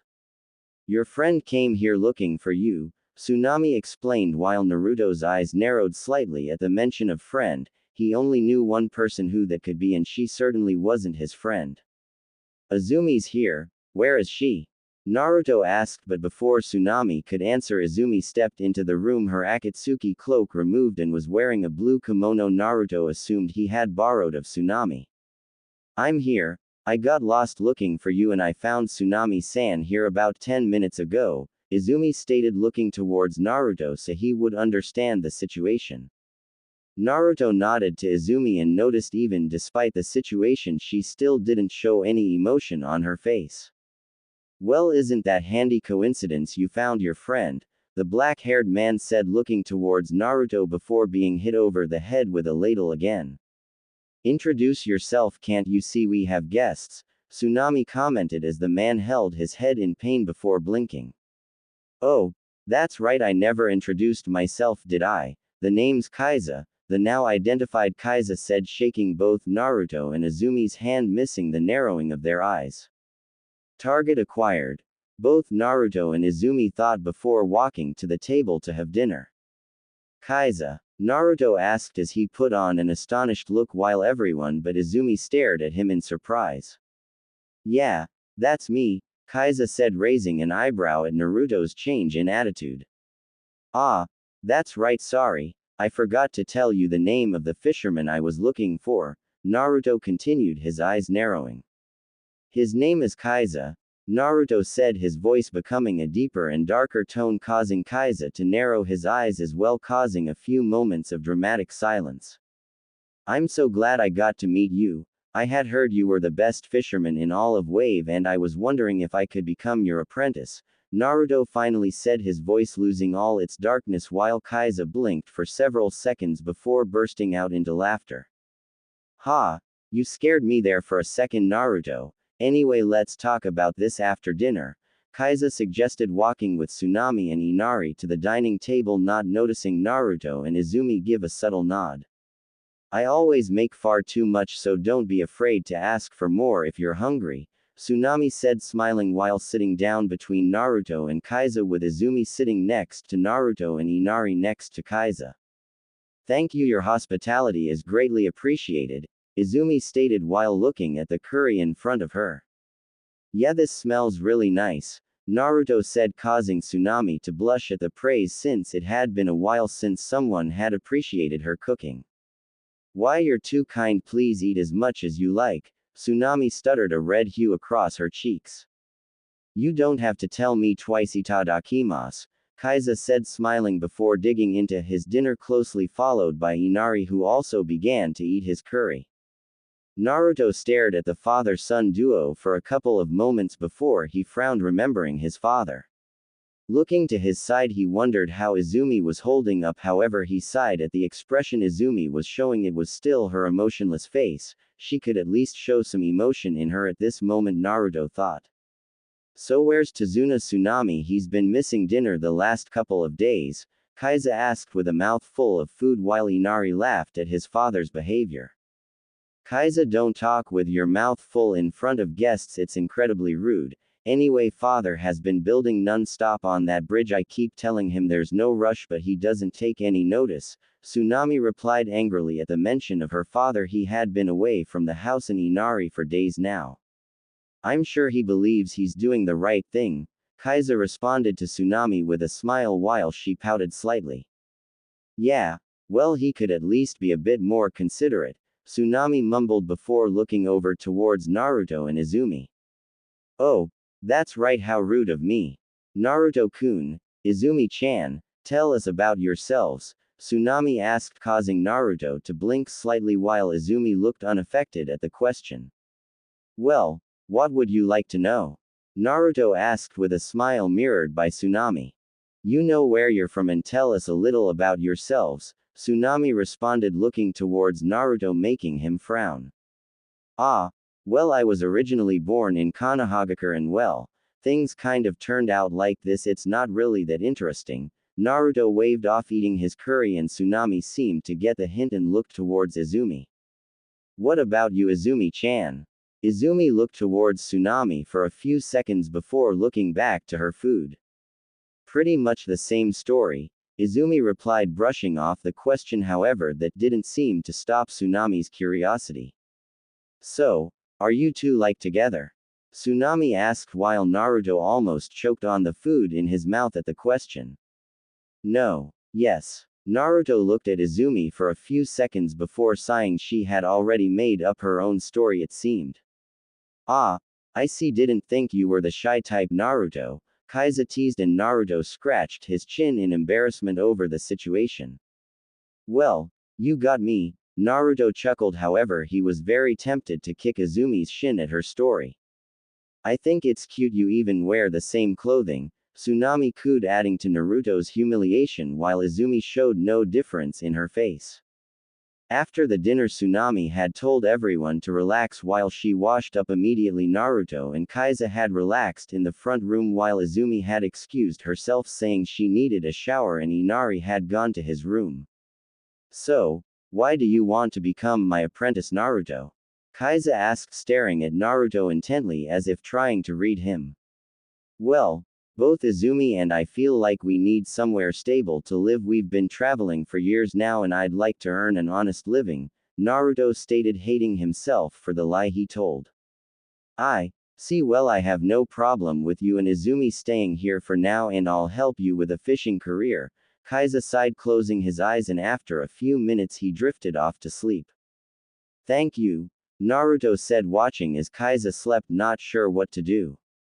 He gets tired like this often these days. Naruto turned around to see Tsunade stood in the doorway. Ever since he saved the village from a flood, people look up to him as a hero. Tsunade continued smiling fondly at Kaiza. So, he's the hope of Wave? Naruto asked while Tsunade nodded at him with a smile. So, anyway, I set up a room for you and Izumi-chan. It's the first room on the right once you go up the stairs, Tsunade said, still smiling, making Naruto feel even guiltier. Thank you. It seems you're as beautiful on the inside as you are on the out, Naruto replied, not really knowing why he was flirting. Perhaps it was some kind of defense mechanism for his mind and allowed him to forget his problems and his current guilt. Tsunade blushed at Naruto's compliments. She rarely received them from Kaiza these days, and hearing it from someone as young as Naruto made her feel a little better about herself. Well, thank you, but I think Izumi-chan will be waiting for you, Naruto-kun, Tsunade said, a pink hue still across her cheeks.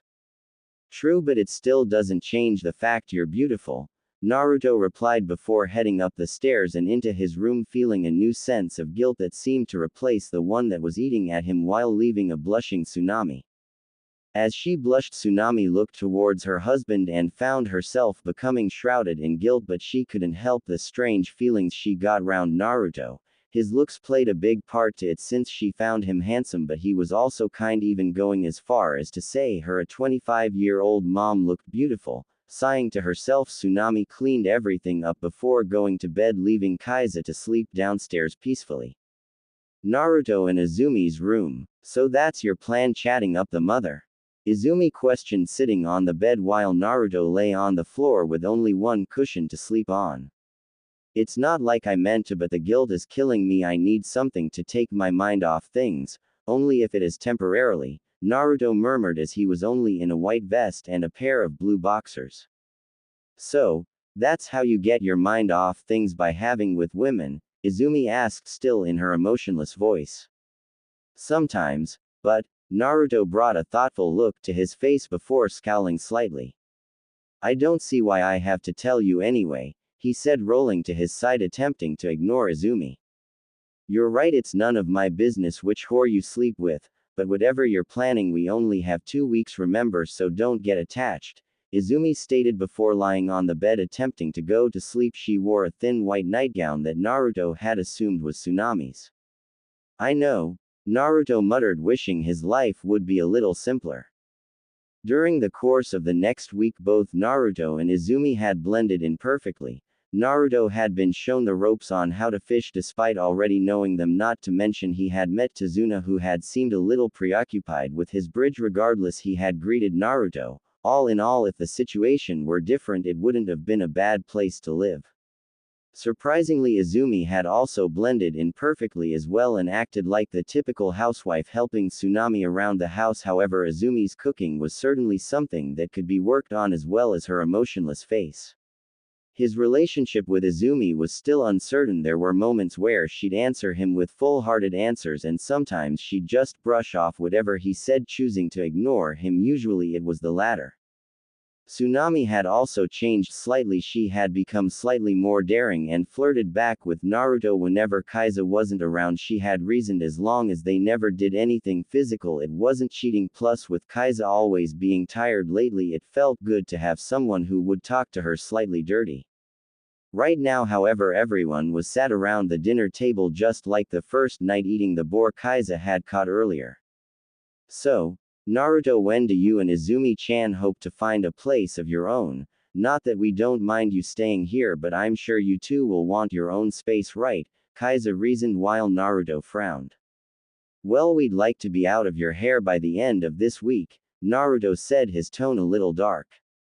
Really? I mean, there's no rush, Tsunade said, a little disappointed. I know, truthfully, I'll miss living here, having beautiful home-cooked meals, but it's not fair on both of you to burden yourselves with us, Naruto said, causing Kaiza to smile at Naruto's understanding. It wasn't like he disliked Naruto, it was just the house just wasn't big enough for all of them, and he was sure Naruto and Izumi would be having kids of their own soon. Tsunade, on the other hand, blushed slightly at Naruto's praise on her cooking. Again, he had been complimenting her all week. First it was just her cooking, but gradually through the course of the week Naruto would even go as far to tell Tsunade how beautiful she looked every morning, and truthfully she was flattered. It had been over 4 months since her husband had even touched her. She knew his job was exhausting, but Naruto's sweet talking had lowered a few of her boundaries.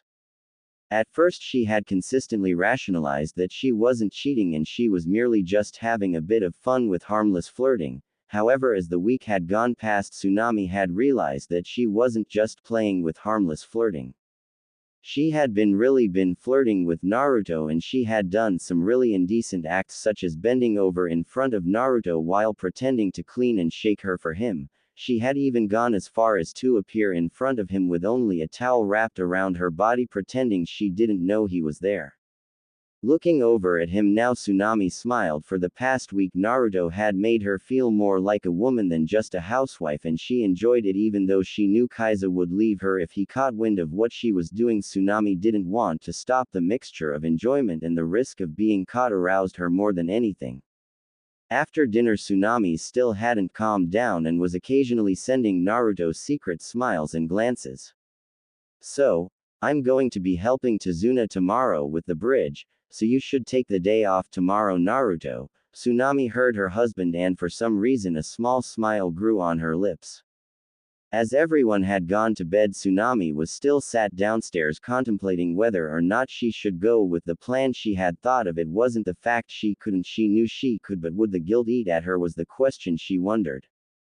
Shaking her head, Tsunade stood up and walked up the stairs. However, before going into her room she sent a glance towards the room Naruto was sleeping in with Izumi. Tsunade thought with a slight bit of jealousy. It wasn't that she loved Naruto or hated Izumi, it's just she was a little jealous that Izumi got to do certain things with Naruto, while she was left frustrated. Forgetting her thoughts, Tsunade walked into her room and shuffled next to her husband and sighed at him as he snored. Closing her eyes, Tsunade slowly drifted off, thinking about her plan. Next morning. Knock. Knock. Naruto's eyes opened slowly at the sound of someone knocking on the bedroom door. Taking a quick glance to the bed, Naruto raised his eyebrows when he noticed Izumi had left. Thinking about it, she was always disappearing on her own. Getting up, Naruto walked over towards the door, and when he opened it he was surprised to see Tsunade stood there with a smile. "Oh, good morning Tsunade, you look beautiful today," Naruto said while smiling. "Good morning Naruto-kun. Sorry if I woke you up," Tsunade responded cheerfully. "Don't worry about it. Where is everyone?" Naruto asked, knowing where Kaiza was, but he was still unsure about Izumi. He hadn't known her for that long, and so he didn't fully trust her. Her nature was far too secretive. "Oh, Inari went out with Kaiza to help my 2-chan out, and Izumi-chan said she needed to get some fresh air. She was coughing pretty bad, so I told her I'd wake you up," Tsunade explained. Of course, Naruto raised his eyebrows at the knowledge of Izumi coughing. Since the time they'd known each other he hadn't seen her cough once. A small smile grew on Naruto's face as he remembered what Tsunade said.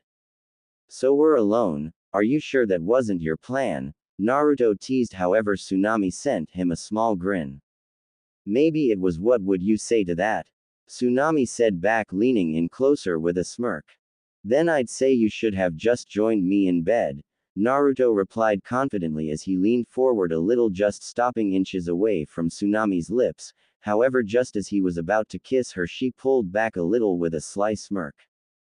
"But you know we can't, I'm another man's wife," Tsunade stated. However, her lips were still only inches away from Naruto's. Warning. "True, but I only see a woman, a frustrated woman in front of me," Naruto replied, closing the gap between them and placed a kiss in Tsunade's lips.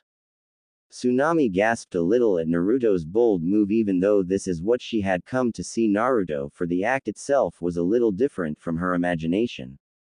After a couple of seconds, Tsunade slowly began to respond and wrapped her arms around Naruto's neck, deepening the kiss while he wrapped his arms around her waist, pulling her close.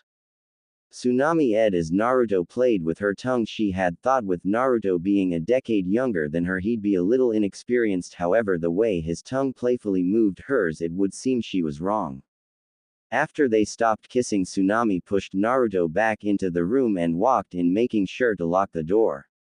Staring back at Naruto, she pushed him onto the bed and quickly straddled his waist, and then pulling her shirt over her head, allowing her S to bounce out. "No bra?" Naruto asked, cupping Tsunade's S in his hands and gave them a soft squeeze, gaining A from her. "Well, they'd only get in the way," Tsunade replied, leaning down until her lips were right next to Naruto's ears. "I'm also not wearing any panties," Tsunade whispered, nibbling on Naruto's earlobe all the while he fondled her tits. "Oh, really?" Naruto mumbled, trailing his hands down Tsunade's chest and under the skirt she was wearing, and trailed his fingers all around the opening of her, causing her to, before inserting one finger into her, continuously pump her vagina with his finger. "Yes, that feels so good," Tsunade groaned, kissing Naruto on the lips several times before standing up and releasing the strap around her skirt, making it drop to the floor, showing her womanhood to Naruto, who had now thrown off his top. Carefully, Tsunade gripped the edges of Naruto's boxers and slowly lowered them off of him, making his spring up and hit her in the chin, gaining a gasp from her. Gently, Tsunade placed her hands around his and slowly stroked up and down his length, but before she could place her lips around his manhood, Naruto had turned her body around so her was in his face and so his was in front of her face. Wordlessly, Naruto gripped Tsunade's cheeks and did his way up and down her slit, causing her to arch her back. As Naruto continued to lap at her, Tsunade got the idea and turned back to the erected in front of her. Sticking her tongue out, she began to her way up and down his shaft, feeling every vein with her tongue. Thrusting his hips at Tsunade's oral work, Naruto slowly pulled her cheeks apart, showing him her anus and inserting his finger into it, gaining another gasp from the woman. As she felt Naruto pump his finger into her, she engulfed Naruto's into her mouth and slowly moved her lips up and down his shaft. For about 30 minutes, Naruto and Tsunade continued to 69 each other. Naruto had now inserted 2 fingers into her while Tsunade had begun using her S up and down Naruto's shaft while her lips engulfed the head with her tongue rolling around the head. "Tsunade, I'm going to come," Naruto warned her. However, she never let his out of her mouth, so he pushed his hips forward and released his seed into the married woman's mouth. As Tsunade felt Naruto's cum hit the back of her throat, she ed while pushing her further into Naruto's face while having an orgasm of her own. The two of them stayed like that for a few more minutes and played with each other's genitals with their tongues. "I think that's enough foreplay. Kaiza will be home soon," Tsunade said, turning around, sitting on Naruto's thighs, and slowly worked him with her hand. After she had gotten him hard again, she lifted herself up till she only had the head poking the entrance of her before slowly sliding down his shafting at the feeling of her insides being filled up. "Ah, you're so big," Tsunade ed as Naruto fully sheathed into her. However, instead of answering her, he pulled her down and sealed her lips with a kiss, one that she was more than happy to return while he repeatedly prodded her womb. However, yet again Tsunade found herself gasping as Naruto slowly withdrew from the kiss and turned her around so her was facing him. "Why you're going to me like this?" Tsunade asked while Naruto placed his hands on her and slowly inserted his into her, gaining a groan of approval from the woman.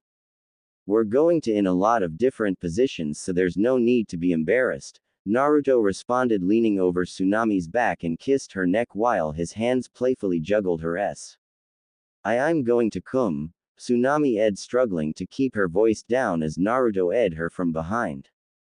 "Me too," Naruto replied and groaned as Tsunade screamed, signifying the start of her orgasm. However, the tightening of her destroyed any chance he had to hold his orgasm. Pulling out of her, Naruto watched as his seed-covered Tsunade dripped down her legs. "Wow, that was so good," Tsunade ed as Naruto had buried his into her cheeks. "Yeah, but I think I got a better view of you," Naruto replied as he looked at Tsunade's rear.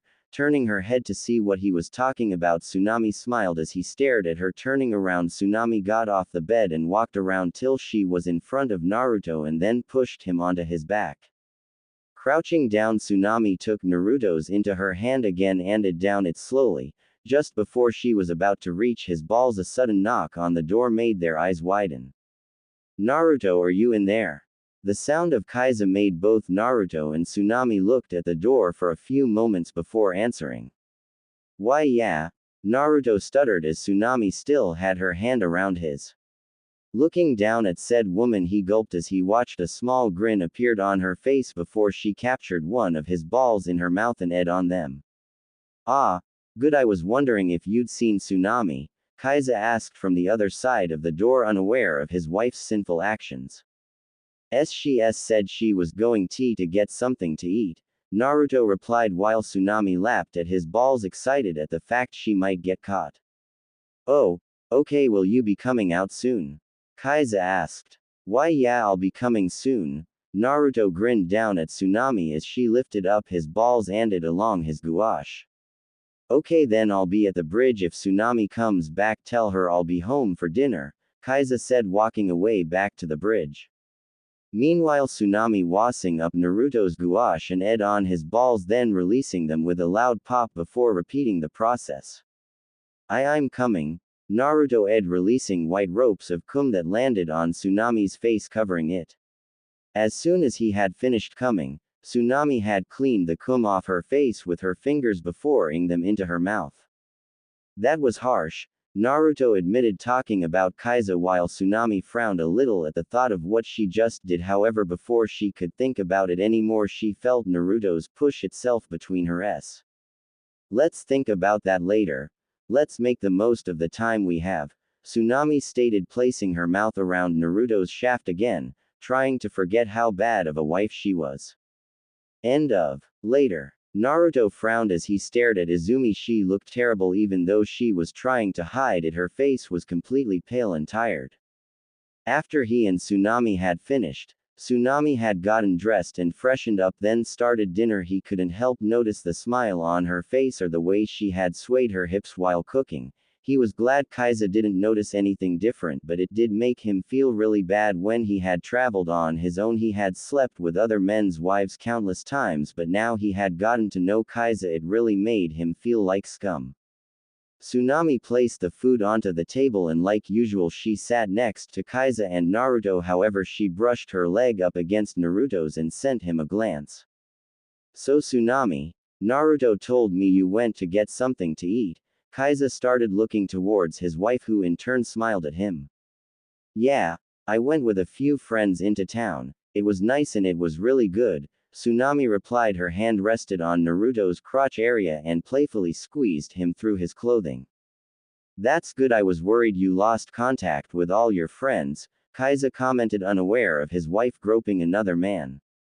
Yeah, we became really close again, Tsunade mumbled, looking towards Naruto and at her lips, causing him to groan at her lewd actions. Over the course of the second week, both Naruto and Tsunade continued their little affair and had become close to being found out several times. They usually met up in the bathroom or downstairs every night and would go at it until the early morning before either Kaiza or Izumi woke up, not that she cared since she most likely knew what was going on. However, there were a few close calls, such as when they had been in the woods outside. Tsunade had been pinned up against a thick tree by Naruto while having with him. Things only got risky, however, when Inari had walked past. They both held their breath in fear of being caught, and like he promised himself with Sufu, he never came in Tsunade's since he was certain she didn't have any sort of protection from pregnancy, and that was something he couldn't have after what he'd been sent to do. So he made sure to finish in her mouth or on her face, usually, to which she didn't complain about. However, now we could find both Naruto and Izumi stood in a remote part of the woods on the other side of the island from the house. Looking at Izumi, Naruto frowned. She had gone back to looking normal, however he could still remember that pale face and tired expression every time he looked at her. Naruto, Izumi-chan, the voice of Kaiza shouted as he approached the two. Naruto frowned as he refused to look at the man. He couldn't. After all he did to this man, he wasn't worthy of even knowing Kaiza. You came, Kaiza, Naruto responded in a serious voice. Looking over to Izumi, he sighed as he watched her nod. Of course I came, you said you needed me, Kaiza responded, stopping in front of them, and before he could say anything else he came face to face with the red Sharingan of Izumi Uchiha, and almost immediately Kaiza fell face first into the floor. It's over, Naruto stated and Izumi nodded in agreement. However, before they could say anything else, the sound of clapping caught their attention, and out of the woods came Gato, and behind him looked like an army of 200 mercenaries. Well done, you two, but your job isn't finished quite yet, Gato stated before ordering his men to pick up the body of Kaiza. Today's going to be a good day, as starting today wave is now mine, Gato chuckled while Naruto and Izumi sighed at the man's incompetence. This doesn't feel right, Naruto said as he walked next to Izumi. She sent him a side glance before looking back towards Gato and all his mercenaries who were storming through the wave village, destroying everything in their path. I agree, Izumi stated, causing Naruto to look at her. It was the most truthful answer he had heard from her in the time he had known her. But we must do this. Perhaps we shouldn't have gotten to know Kaiza. This would have been a lot easier. However, this must be a lot harder on you, right? Izumi said, making Naruto frown and close his eyes tightly, ignoring Izumi's voice. Help me. Naruto opened his eyes to see an old man defending one of the mercenaries off with a cane he had in his hand while protecting someone Naruto assumed to be the man's wife and granddaughter. Come on, old timer, hand over the little girl, the mercenary sneered, knocking the cane out of the old man's hands and threw him to the floor. And just as the mercenary was about to land a hit with the sword he had in his hand, he suddenly felt his arm stop moving. Looking towards his wrist, he noticed a hand gripped tightly around it. Hey, what are you doing? The mercenary stuttered as he looked into the cold and dangerous eyes of Naruto. Stop. What you're doing is pointless. You're acting like nothing more than a common thug, Naruto said, throwing the man away by his wrist, never once taking his eyes off the mercenary until he scurried away back to the other groups. Thank you.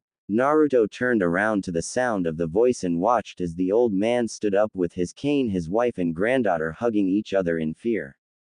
It was nothing, don't worry about it, Naruto responded. However, just as he was about to walk away, the next words that came out of the old man stopped him in his steps. Please help us, the old man croaked out, him and his family looking at Naruto in desperation as the whole of the village was slowly being destroyed. Houses, ships and lives were being destroyed all around them.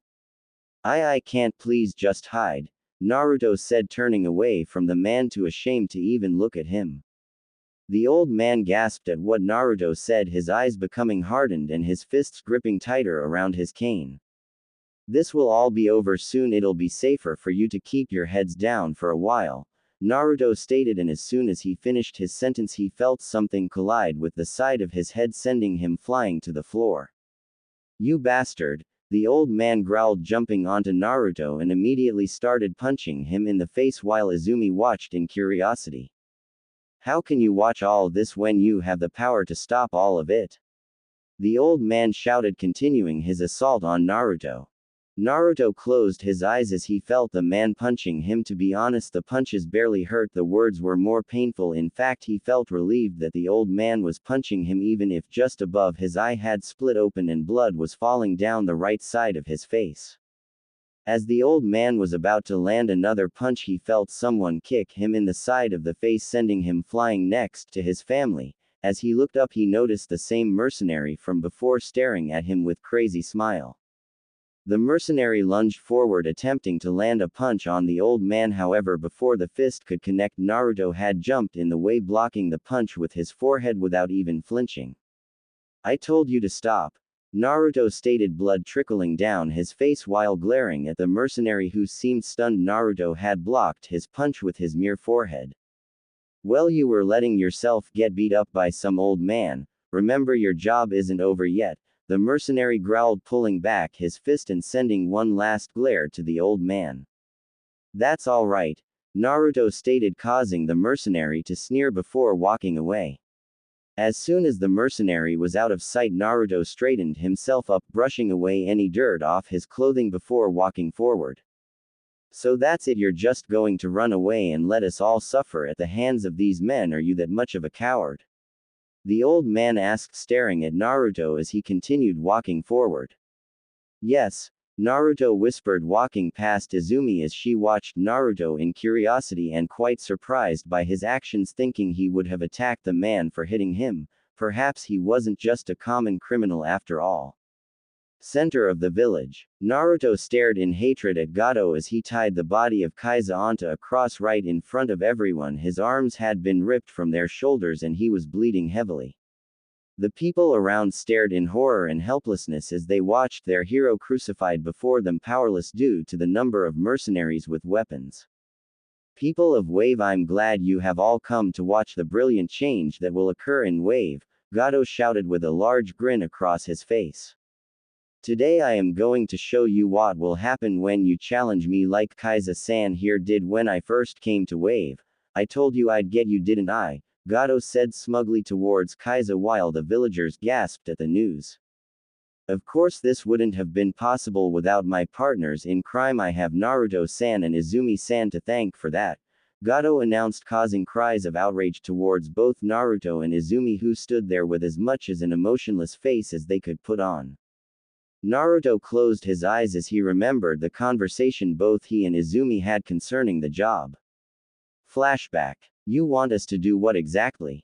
Naruto asked, staring at the face of the smug look Gato had. It's simple really. I want you to infiltrate the Wave village and keep a fisherman by the name of Kaiza occupied while I make my preparations, Gato replied, taking a cigar out of his pocket and lighting it. Preparations for what? Naruto asked, narrowing his eyes at Gato while the man blew smoke out of his mouth in the direction of both Naruto and Izumi before smiling. To take over Wave, Gato replied while Naruto's eyes widened and Izumi's narrowed. You can't be serious. I refuse to take any part of your mad scheme, Naruto exclaimed, standing up, causing Gato to panic slightly. But the contract, Gato stuttered out in fear of his life.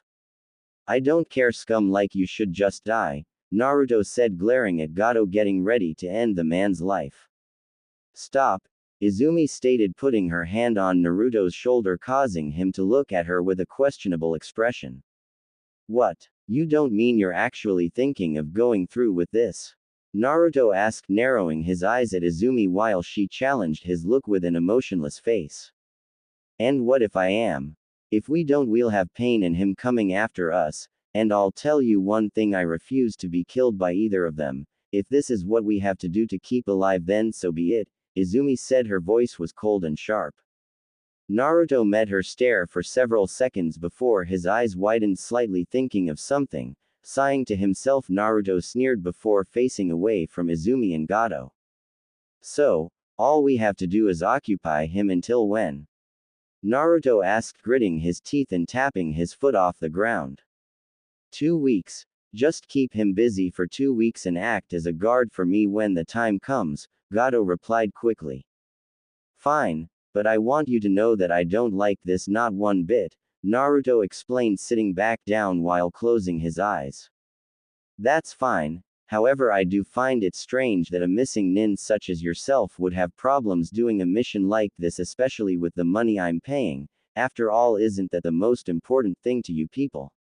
Gato asked, and Naruto snapped his eyes open and stared at Gato with a cold expression before standing up and walking out, followed by Izumi. End of flashback. Looking at the body of Kaiza, Naruto gritted his teeth, thinking about how much pain he will cause both Inari and Tsunade. Bury it, Naruto heard Izumi say. What? Naruto asked, looking at Izumi, who surprisingly had a sad look on her face. Bury your guilt and anger, otherwise it'll destroy you, Izumi said. Naruto stared at her for a few seconds and looked away towards the people of the village and gauged their reactions, ranging from shock to betrayal and anger. Naruto snapped his head towards the body of Kaiza and widened his eyes. He was still able to talk even after the amount of blood loss he had sustained.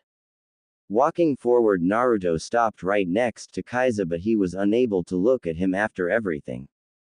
Don't blame yourself, Naruto, Kaiza said in a raspy voice. I knew this would happen eventually when you two came, but do you know why I helped you? Kaiza asked, surprising Naruto that he knew this was going to happen. No, Naruto admitted, remembering the 2 weeks he had spent with Kaiza fishing and getting to know each other. Because when I saw you two, I saw two scared kids. You may try to hide it, but I can see the deep scars you both hold, Kaiza continued coughing up some blood. So don't blame yourself and know that I forgive you for everything, even sleeping with Tsunami, Kaiza admitted while Naruto's eyes widened. You knew? Naruto asked and Kaiza nodded. Yeah, I saw the first day Tsunami was attracted to you. Perhaps if I told her about the Gato problems she would understand why I couldn't give her enough attention, Kaiza started. Why are you forgiving me? I'd feel better if you hated me or something, and why are you trying so hard to protect Tsunami? Naruto muttered.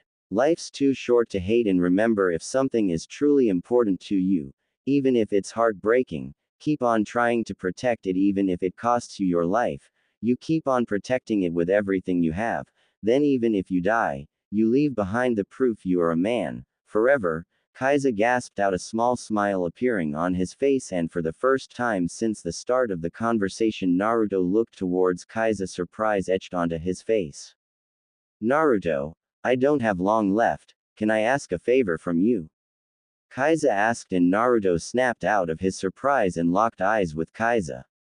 Anything, Naruto replied. After I die don't let Gato kill Inari or Tsunami please, Kaiza pleaded while Naruto broke eye contact and looked around the faces of the villagers until he saw the horrified expression of both Inari and Tsunami who were watching in the crowd. I promise, Naruto said closing his eyes. Thank you, and live well Yuto, Kaiza said finally, his head dropping and the light finally going out in his eyes. Goodbye Kaiza, thank for everything, Naruto said walking away from the dead body of Kaiza and standing next to Izumi listening to Gato and his men cheering over the death of Kaiza. You ready to leave? Izumi asked, sending Naruto a side glance. Yeah, I just have one more thing to do, Naruto stated, narrowing his eyes getting a nod from Izumi.